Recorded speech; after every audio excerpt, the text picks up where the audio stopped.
मुख्यमंत्री डॉक्टर मोहन यादव खरगोन के महेश्वर के दौरे पर रहे। इस दौरान उन्होंने कहा कि लोकमाता देवी अहिल्याबाई होलकर की नगरी महेश्वर के मंडलेश्वर में नगर निगम इंदौर के द्वारा सोलर प्रोजेक्ट के रूप में एक अद्वितीय विकास संकल्पना को साकार किया गया है। इससे विद्युत आपूर्ति सुनिश्चित होगी और क्षेत्र में विकास का एक नया अध्याय लिखा जाएगा। यशस्वी प्रधानमंत्री नरेंद्र मोदी ने काशी विश्वनाथ मंदिर परिसर में स्थापित विक्रमादित्य वैदिक घड़ी का अवलोकन किया। प्राचीन काल से लेकर के वर्तमान समय तक काल गणना की दृष्टि से हमारे डोंगला का भी विशेष महत्व रहा है। तो वहीं पश्चिम बंगाल को लेकर के उन्होंने कहा कि बंगाल शुरू से एक समृद्ध राज्य रहा है, लेकिन 34 साल के वामपंथी शासन और 15 साल के तृणमूल कांग्रेस के शासन के दौरान ये राज्य पिछड़ता ही चला गया। इस बार वहां की जनता विकास और बहन बेटियों के सम्मान की रक्षा के लिए भाजपा की सरकार बनाने जा रही है।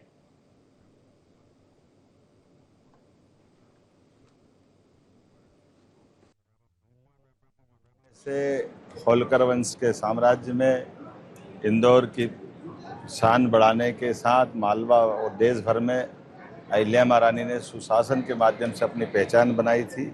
ऐसे में पुनः अहिल्या माता की नगरी महेश्वर के पास मंडलेश्वर से ये सोलर प्रोजेक्ट नगर निगम इंदौर द्वारा ग्रीन बॉन्ड जारी करते हुए लगभग 300 करोड़ के प्रोजेक्ट पे माननीय प्रधानमंत्री जी के आशीर्वाद के साथ इसमें 42 करोड़ का बीजीएफ भारत सरकार देगी और देश भर की जनता ने ग्रीन बॉन्ड लेकर के एक तरह से बिजली के मामले में सहभागिता के आधार पर लगभग 50 से 60 करोड़ की बचत इंदौर को भी होगी और इस बॉन्ड के बलबूते पर 8% से ज़्यादा की बचत जिनने बॉन्ड लिए उन सबको भी होगी।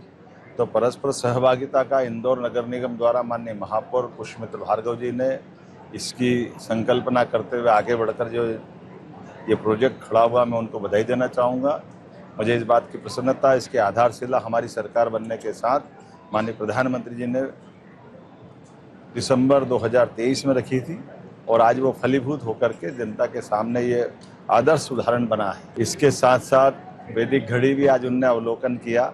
बनारस में माननीय प्रधानमंत्री जी ने हमारे विक्रमादित्य काल की वैदिक घड़ी का अवलोकन करके समय की गणना का केंद्र, मालवा का एक केंद्र प्राचीन समय से विक्रम की नगरी रहा है। आधुनिक विज्ञान की दृष्टि से भी जीपीएस से भी ये सिद्ध होता है कि हमारा पृथ्वी का जो केंद्र बिंदु है 23.26 अंश झुका हुआ, वो जीपीएस से आज भी देखा जा सकता है। इसलिए प्राचीन काल के साथ आज के काल में भी डोंगला नई ऑब्जर्वेटरी साइंस टेक्नोलॉजी के माध्यम से स्थापित की गई। हमारे बिजली के माध्यम से न केवल ये दोनों पक्ष के साथ बल्कि 18 करोड़ से ज़्यादा का ग्रीन बॉन्ड का जो ग्रीन एनर्जी के आधार पर कार्बन क्रेडिट मिलने वाली है, ये भी बचत होने वाली है। मैं अपनी ओर से 20 साल तक चलने वाले इस प्रोजेक्ट के बलबूते पर नगर निगम को वित्तीय मदद भी मिलेगी और ये आदर्श उदाहरण बना, मैं बधाई देना चाहूँगा। किसान कल्याण वर्ष चल रहा है, ऐसे में किसानों के लिए हम लगातार चिंता कर रहे हैं। 100 लाख मीट्रिक टन गेहूँ का उपार्जन हम कर रहे हैं। मुझे बताया गया कि थोड़ा सा एक साथ लोड पड़ने से सर्वर स्लो हुआ, कल तक और तेज़ी से रहेगा, इसलिए हमने गेहूँ खरीदने की अवधि और बढ़ा दी। अभी तक 9 मई की थी, अब इसको और आगे बढ़ा रहे हैं ताकि किसानों को किसी प्रकार का कष्ट नहीं हो। हम हर हालत में किसानों के साथ हैं।